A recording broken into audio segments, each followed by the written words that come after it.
देखिए कक्षा 10वीं की आज की इस वीडियो में हम लोग पढ़ने जा रहे हैं चुंबकीय पृथक्करण विधि। अब चुंबकीय पृथक्करण विधि का डायग्राम हमने कल आपको लास्ट वीडियो में बनाकर दिखाया था कॉपी पर, उसको समझाया भी था कि इसमें दो रोलर होते हैं, दोनों रोलर पर पट्टा चढ़ा हुआ होता है और उन दोनों रोलरों में से एक रोलर में चुंबक लगी हुई होती है। तो लोह चुंबकीय पदार्थ जो होते हैं उनका सांद्रण इस चुंबकीय पृथक्करण विधि के द्वारा किया जाता है। देखिए अब इसको, यह विधि उन अयस्कों के सांद्रण में प्रयुक्त होती है जिनमें अयस्क अथवा उनमें उपस्थित गैंग में किसी एक की प्रकृति चुंबकीय होती है, अर्थात अयस्क या फिर अशुद्धि यानी कि गैंग, दोनों में से एक चीज ऐसी होनी चाहिए जो चुंबक पर चिपकती हो, चुंबक के प्रति आकर्षित होने वाली होती हो, ऐसी होनी चाहिए। उदाहरण, चुंबकीय अयस्क वोल्फ्रेमाइट को कैसीटेराइट से इसी विधि द्वारा पृथक किया जाता है। कैसे? इस विधि में बारीक पिसे अयस्क को एक घूमते हुए पट्टे पर डालते हैं। ठीक है, अभी हम आपको दिखाते हैं कि कैसे डालते हैं। देखिए, बारीक पिसे हुए अयस्क को एक घूमते हुए पट्टे पर डालते हैं। देखिए ये यहाँ पर हापर है, ये दो रोलर हैं, इस पर डालते हैं, घूमते हुए रोलर पर डाल देते हैं हम इसको हापर की सहायता से। किसकी सहायता से? हॉपर की सहायता से इस घूमते हुए पट्टे पर डालते हैं जो चुंबकीय घूर्णक पर लगा होता है। देखिए ये पट्टा चुंबकीय घूर्णक पर लगा हुआ है क्या? ठीक है। वोल्फ्रेमाइट के कण चुंबकीय प्रकृति के कारण घूर्णक के समीप एकत्रित हो जाते हैं जबकि SnO2 दूर हो जाता है। देखिए जो वोल्फ्रेमाइट के कण होते हैं वो तो ऐसे आते हैं यहाँ से और यहाँ आकर इसमें चूंकि क्या है, चुंबकीय मैग्नेट है। क्या है इसके अंदर?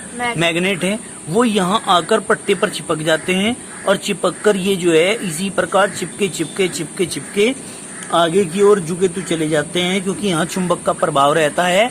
ठीक है जी। और फिर जब आगे की ओर आप लोग बढ़ते हैं, जब ये पट्टा घूमता है तो वे यहाँ आकर छूट जाते हैं।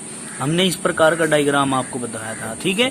तो वो जो चुंबकीय पदार्थ है वो तो इधर गिरते हैं और जो अचुंबकीय पदार्थ हैं वो डायरेक्ट आके उधर की साइड गिर जाते हैं क्योंकि वो इस पर चिपकते नहीं हैं। समझ में आई बात? तो इस प्रकार से SnO2 के कण तो यहाँ पर दूर इकट्ठा हो जाते हैं और वोल्फ्रेमाइट के कण यहाँ पर इकट्ठा हो जाते हैं। तो हमने कहा ये रोलर है, ये पट्टा है, ये चुंबकीय घूर्णक है, ये भी चुंबकीय घूर्णक है। ठीक है ना। और आपने कहा कि ये जो पदार्थ हैं यहाँ पर ये अयस्क हैं, ये SnO2 के हैं, ये अशुद्धियाँ हैं। ठीक है। अनुचुंबकीय अशुद्धियाँ लिख रखी ना, ये अचुंबकीय अशुद्धियाँ ये हैं। समझ में आई बात? और ये कैसा है? ये चुंबकीय पदार्थ है। समझ में आई बात? कोई दिक्कत तो नहीं है? ये चुंबकीय पदार्थ ये गलत दिखाया, ये चुंबकीय पदार्थ ये होना चाहिए। समझ में आई बात? हाँ, कोई दिक्कत तो नहीं है? क्लियर होगी चुंबकीय पृथक्करण विधि। अब हम आगे बढ़ते हैं इसी श्रेणी में। आगे चल के हम कहते हैं सक्रियता श्रेणी में नीचे स्थान पर कम क्रियाशील आने वाली धातुओं का निष्कर्षण। क्या कहा? सक्रियता श्रेणी में नीचे स्थान पर, नीचे की साइड कम क्रियाशील आने वाले धातुओं का निष्कर्षण कैसे करेंगे? देखिए सक्रियता श्रेणी में सबसे नीचे आने वाली धातुएं कौन कौन सी हैं? कॉपर है, Hg मतलब पारा है, Ag मतलब चांदी है, Au मतलब गोल्ड है। अभिक्रियाशील न होने के कारण, मतलब इनकी क्रियाशीलता कम होने के कारण इनके सल्फाइड अयस्कों का वर्जन प्राप्त करके प्राप्त ऑक्साइडों को गर्म करने से, ठीक है, प्राप्त ऑक्साइडों को गर्म करने से वह मतलब क्या, पारा का अयस्क सिनेबार है, अयस्क का सांद्रण के वायु में गर्म करने पर धातु प्राप्त होती है। ठीक है, धातु प्राप्त होती है, वह मरकरी ऑक्साइड में परिवर्तित हो जाता है। यहीं से कहेंगे गर्म करने से वह मरकरी ऑक्साइड में परिवर्तित हो जाता है। ठीक है। मरकरी जो होती है वो ऑक्साइड अस्थायी होता है। मरकरी का ऑक्साइड कैसा होता है? अस्थायी। अतः इसको और अधिक, क्या इसको और अधिक गर्म करने पर वह मरकरी धातु में अपचयित हो जाता है। जब हम इसको गर्म करेंगे तो और ज्यादा जैसे गर्म करते जाएंगे, क्योंकि अस्थायी होता है तो और ज्यादा गर्म करेंगे तो ये मरकरी में चेंज हो जाएगा। ठीक है ना, कैसे चेंज हो जाएगा? मरकरी में। लाओ जरा कॉपी दो यहाँ पर। तो क्या कहेंगे भाई, देखो ध्यान से यहाँ पर, ये है 2HgS प्लस O2 की उपस्थिति में ही तो चलेगा, और HgO ये कहाँ से आएगा अभी हम बताएंगे। देखो पहले इस रिएक्शन को देखो, यहाँ पर ये Hg के हैं यहाँ पर और सल्फर के हैं, इसे बीच से तोड़ दिया हमने। तो हम क्या करेंगे, 2Hg प्लस सल्फर के भी 2 हैं 2S। अब देखो ऑक्सीजन के 2 एकम 2 और 2 दूनी 4, तो 2 दूनी 4 और 2 कितने हो गए 6 को बैलेंस करने के लिए 2 या 6।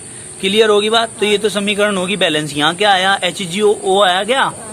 इस HgO के साथ में फिर आप लोग क्या कर दो, क्रिया कर दो। कैसे? आपने कहा था अब ये भी कॉपी में कि और अधिक गर्म करते हैं। ये कैसा है, ये अस्थायी है। कैसा है ये? अस्थायी। इसको गर्म किया, गर्म करने पे अस्थायी प्राप्त हुआ था। तो आप इसे और ज्यादा गर्म कर दोगे तो 2HgO थे तो 2Hg अलग और प्लस O2 अलग, तो क्या प्राप्त हो गया आपको? Hg नहीं प्राप्त हो गया क्या? ये है मरकरी। मरकरी मतलब पारा। पारा होता है, पारा क्या होता है पारा? जो डॉक्टर के थर्मामीटर में होता है टेम्परेचर नापने के लिए। ठीक है, बहुत से लोग ये कहते हैं कि पेंसिल के पीछे भी होता है, वो नहीं होता पारा, वो तो ग्लिसरीन होती है। समझ गए? अब देखो इसी प्रकार की रिएक्शन यहाँ पे दिखाई गई है। क्या? देखो इसे भी,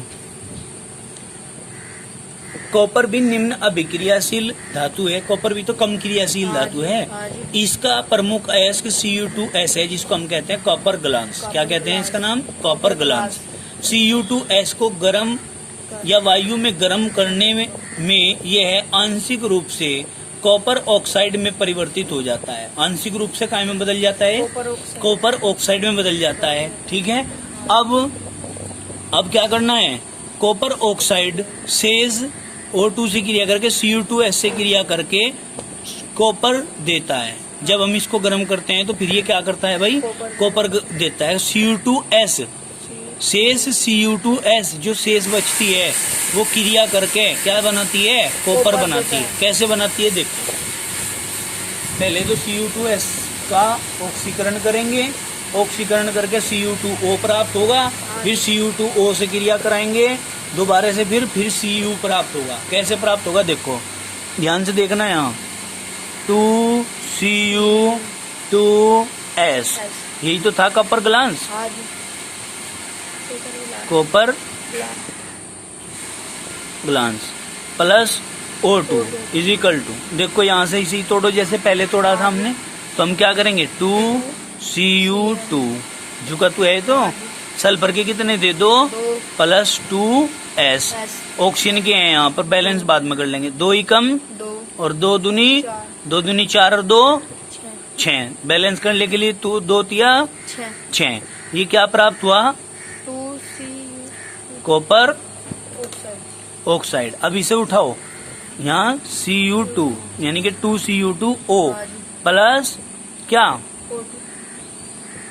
बताओ क्या करूं, Cu2S वही जो शुरू में लिया था यही ले लिया, फिर इज इक्वल टू 2 दूनी 4 और 2 ये 6 Cu प्लस सल्फर का 1, ऑक्सीजन के O2। क्या बन गया, कॉपर अलग बन गया और सल्फर डाइऑक्साइड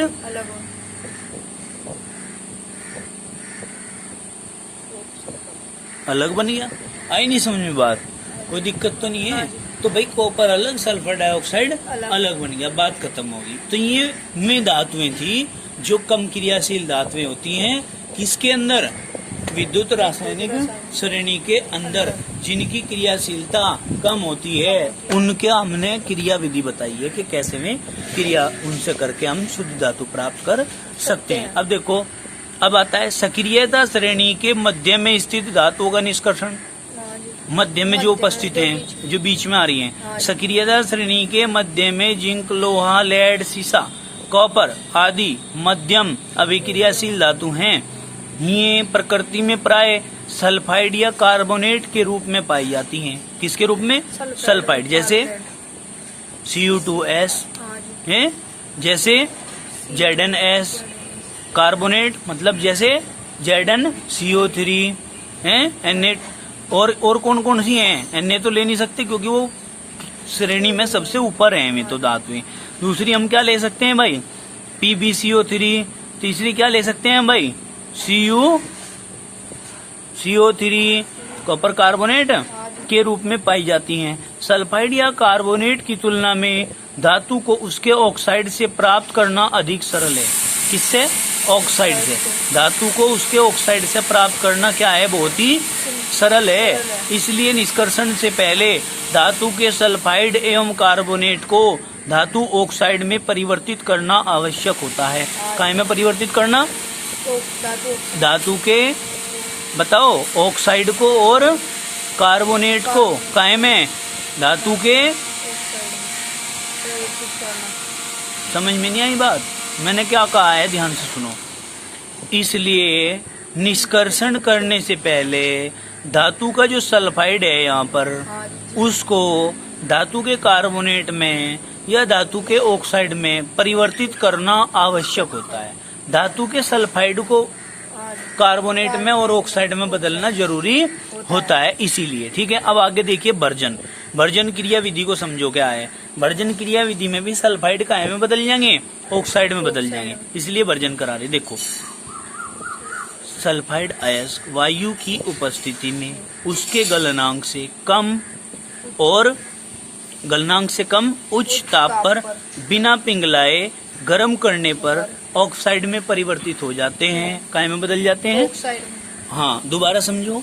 सल्फाइड अयस्क वायु की उपस्थिति में उसके गलनांक से कम ताप पर, आगे समझे, और उच्च ताप पर, गलनांक से कम और उच्च ताप पर बिना पिघलाए, पिघले ना, इतनी गर्म करनी है कि वो पिघलने नहीं चाहिए, इतनी गर्म करने पर ऑक्साइड में परिवर्तित हो जाते हैं।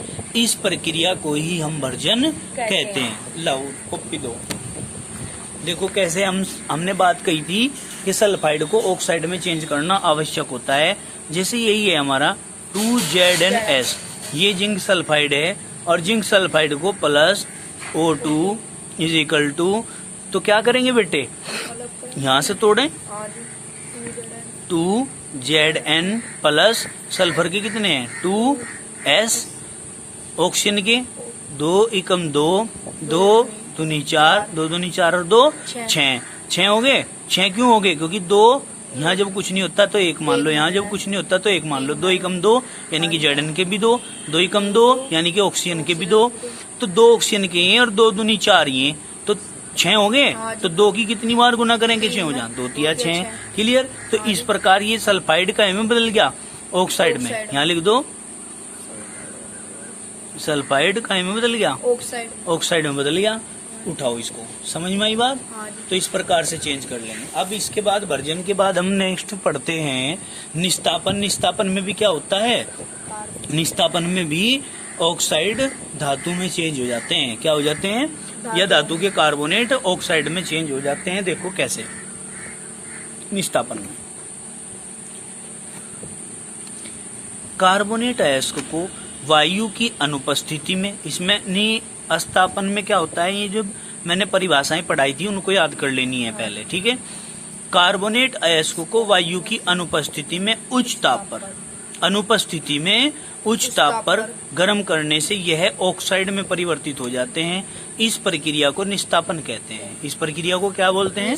निस्तापन। अब देखो, ZnCO3 is equal to ZnO plus CO2, ये गर्म करेंगे। गर्म करने की प्रक्रिया क्या है? कार्बोनेट को गर्म कर रहे, निस्तापन। तो देखो तोड़ दो इसको, तोड़ दिया, लो कॉपी में दिखा दो। सिंपल है बिल्कुल, वेरी सिंपल रिएक्शन। क्या कहा? ZnCO3 तोड़ दीजिए, एक ऑक्सीजन यहाँ से Zn को दे दीजिए, गर्म करना है इसको। आगे समझिए, निस्तापन प्रक्रिया में एक ऑक्सीजन जब इसे दे दोगे, तो ZnO प्लस यहाँ क्या रह गया C, आगे क्या लिखूं O, कितने लिखूं जोर से बोलो CO2 लिखूं। तो ये कार्बोनेट क्या में बदल गया, कार्बोनेट काय में बदल गया, यहाँ है ऑक्साइड में बदल गया। जोर से बोलना करो, क्लियर होगी बात। कार्बोनेट काय में बदल गया, ऑक्साइड में। अब फिर आगे चलते हैं, देखो क्या कहा इसने, भर्जन तथा निस्तापन से प्राप्त ऑक्साइड, ये जो ऑक्साइड प्राप्त हुए हैं अयस्कों का अपचयन कोक द्वारा किया जाता है। काय के द्वारा, कोक के द्वारा। कोक क्या होता है, कोयला। क्या होता है, कोयला होता है भाई। अब हमने कहा भर्जन के और निस्तापन के द्वारा जो हमें कार्बोनेट से या सल्फाइड से जो ऑक्साइड प्राप्त हुए थे उनका कोक के द्वारा अपचयन करना है। अपचयन करना है भाई, कहीं के द्वारा, कोक द्वारा किया जाता है अपचयन। जब जिंक ऑक्साइड को कार्बन के साथ गर्म किया जाता है, किसके साथ, कार्बन के साथ गर्म किया जाता है, तो वह जिंक धातु में अपचयित हो जाता है। देखो कैसे कैसे हो जाएगा, कार्बन के साथ अपचयन करेंगे जिंक ऑक्साइड का, हाथ रखो इस पे, देखो ZnO प्लस कहीं के द्वारा, कार्बन के द्वारा, इसका क्या कर दूं, अपचयन कर दूं, गर्म करवा दूं, तो क्या हो जाएगा, यहाँ से Zn आपको अलग प्राप्त हो जाएगा, प्लस CO कार्बन मोनोऑक्साइड अलग प्राप्त हो जाएगा। आगे समझ में, उठाओ इसे। अब देखो यहाँ ध्यान से, कार्बन उपयोग कर, क्या, कार्बन उपयोग कर धातु के ऑक्साइड को धातु में अपचयित करने के अतिरिक्त विस्थापन अभिक्रिया का भी उपयोग किया जा सकता है। कार्बन उपयोग करके, जैसे यहाँ कार्बन उपयोग किया जा रहा ना, इस प्रकार धातु के ऑक्साइड को धातु में अपचयित के अतिरिक्त, अपचयित करने के अतिरिक्त विस्थापन अभिक्रिया भी कराई जा सकती है। विस्थापन कैसे होगी, देखो देखो यहाँ Fe2O3 plus 2Al is equal to, क्या कर सकते हैं हम, Al के दो हैं, तो बेटे हम क्या कर सकते हैं, Al2, ऑक्सीजन के 3 हैं, O3, Al2O3, और ये क्या हो गया 2Fe। बताओ इतनी बात समझ में आई क्या, Al2O3 प्लस 2Fe, आयरन प्राप्त नहीं होगा क्या, ये 2, ये Fe के दो नहीं थे यहाँ, तो ये शुरू में लग गया, ठीक है नहीं, ये क्या प्राप्त होगा, आयरन। आयरन क्या हो, लोहा। समझ में आ गई बात। तो क्या किया, एल्यूमिनियम ने यहाँ से ऑक्सीजन को विस्थापित कर दिया, तो विस्थापन अभिक्रिया है ये, उठाओ इसको। अब देखो क्या कहा हमने, यह एक विस्थापन अभिक्रिया है जिसमें अधिक क्रियाशील धातु कम क्रियाशील धातु को विस्थापित कर देती है। आगे समझ में, क्या कर देती है, विस्थापित कर देती है। ये हम विद्युत रासायनिक श्रेणी में पढ़ चुके हैं पहले ही, क्या, कि यह एक विस्थापन अभिक्रिया है जिसमें अधिक क्रियाशील धातु कम क्रियाशील धातु के दो थप्पड़ मारती है और उसको वहां से चलता कर देती है। इसका मतलब क्या हुआ, जिसकी लाठी उसी का भैंस, आगे समझ में, या उसी का झोटा, जिसकी लाठी उसी की भैंस, उसी का झोटा, उसी का बैल, उसी की गाय बछड़ी, सब कुछ उसी की, जिसकी लाठी, क्यों, किसी पे लट फेर दे, उसे लंबा कर दे वहां से। तो इसने क्या किया, यहाँ से एल्यूमिनियम ने आयरन को विस्थापित कर दिया इसके ऑक्साइड से। क्लियर होगी बात, कहने की बात ये है हमारी, ठीक है। समझाने के लिए ऐसे ऐसे उदाहरण देने पड़ते हैं, बुरा मत मानना, ठीक है नहीं, समझना, केवल दिशा में करके समझना। अब देखो सक्रियता श्रेणी में अब हम क्या पढ़ेंगे इसके बाद, सबसे ऊपर स्थित धातु का निष्कर्षण कैसे करेंगे। सबसे ऊपर स्थित धातु है तो फटाफट निष्कर्षित हो जाए, क्यों हो जाती हैं, क्योंकि पता नहीं, इसलिए हो जाती हैं क्योंकि वे अत्यधिक क्रियाशील होती हैं। हाँ, जितनी धातु ऊपर होंगी में अत्यधिक क्रियाशील होंगी, जो धातु नीचे होंगी में कम क्रियाशील होंगी, जो बीच में होंगी में मध्यम क्रियाशील होंगी, और जो हाइड्रोजन से ऊपर होती हैं वो अति क्रियाशील, और जो हाइड्रोजन से नीचे होती हैं वो कम क्रियाशील धातुएं कहलाती हैं। विद्युत रासायनिक श्रेणी की वीडियो एक बार देख लेना दोबारा से, चैनल पर जाकर, चैनल क्या नाम है चैनल का, Radha Krishnan chemistry classes, channel पर जाना, वहां बटन दबाना, कौन सा, लाइक का, शेयर का और सब्सक्राइब करना चैनल को, ताकि समय समय तक तुम्हारे पास सारी वीडियो हमारी पहुंचती रहें। धन्यवाद।